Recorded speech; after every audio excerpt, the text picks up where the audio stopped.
A'udzu billahi minasyaitonir rajim. Bismillahirrahmanirrahim. Assalamualaikum warahmatullahi wabarakatuh. Alhamdulillah wassalatu wassalamu ala sayyidina Rasulillah Muhammad ibn Abdullah sallallahu alaihi wasallam wa ala alihi wa sahbihi mawala wa la hawla wa la quwwata illa billahil aliyyil azim.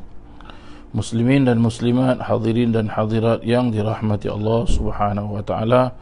Alhamdulillah, bersyukur kita kepada Allah Subhanahu wa taala kita dapat berjumpa pada malam hari ini dalam keadaan sihat wal afiah, dan mudah-mudahan perjumpaan kita diberkati oleh Allah Subhanahu wa taala. Amin. Allahumma amin. Para jemaah yang dirahmati Allah Subhanahu wa taala, marilah sama-sama kita mulakan pengajian kita pada malam hari ini dengan kita membaca ratib Imam Umar bin Abdul Rahman Al-Attas. Moga-moga dengan berkat ratib Al-Attas, Allah Subhanahu wa taala mengampunkan semua dosa-dosa kita, menerima amal ibadah kita. وعلى من نوى أسلافنا صالح وعلى من نوى صاحب الراتب قطب الأنفاس الحبيب عمر بن عبد الرحمن العطاس وإلى حضرة النبي محمد صلى الله عليه وسلم. الفاتحة. أعوذ بالله من الشيطان الرجيم. بسم الله الرحمن الرحيم. الحمد لله رب العالمين الرحمن الرحيم مالك يوم الدين إياك نعبد وإياك نستعين اهدنا الصراط المستقيم صراط الذين أنعمت عليهم غير المغضوب عليهم ولا الضالين آمين. أعوذ بالله السميع العليم من الشيطان الرجيم. أعوذ بالله السميع العليم من الشيطان الرجيم. أعوذ بالله السميع العليم من الشيطان الرجيم. لو أنزلنا هذا القرآن على جبل لرأيته خاشعا متصدعا من خشية الله وتلك الأمثال نضربها للناس لعلهم يتفكرون. هو الله الذي لا إله إلا هو عالم الغيب والشهادة هو الرحمن الرحيم. هو الله الذي لا إله إلا هو الملك القدوس السلام المؤمن المهيمن العزيز الجبار المتكبر سبحان الله عما يشركون. والله الخالق البارئ المصور له الأسماء الحسنى يسبح له ما في السماوات والأرض وهو العزيز الحكيم. أعوذ بالله السميع العليم من الشيطان الرجيم. أعوذ بالله السميع العليم من الشيطان الرجيم. أعوذ بالله السميع العليم من الشيطان الرجيم. أعوذ بكلمات الله التامات من شر ما خلق. أعوذ بكلمات الله التامات من شر ما خلق. أعوذ بكلمات الله التامات من شر ما خلق.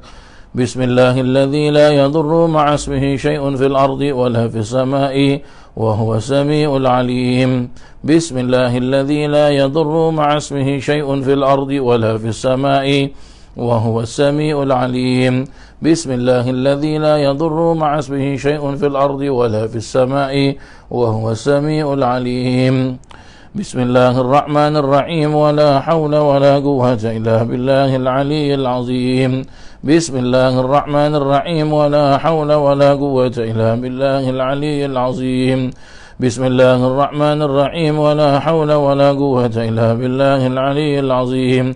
بسم الله الرحمن الرحيم. ولا حول ولا قوة إلا بالله العلي العظيم. بسم الله الرحمن الرحيم. ولا حول ولا قوة إلا بالله العلي العظيم. بسم الله الرحمن الرحيم. ولا حول ولا قوة إلا بالله العلي العظيم. بسم الله الرحمن الرحيم. ولا حول ولا قوة إلا بالله العلي العظيم. بسم الله الرحمن الرحيم. ولا حول ولا قوة إلا بالله العلي العظيم.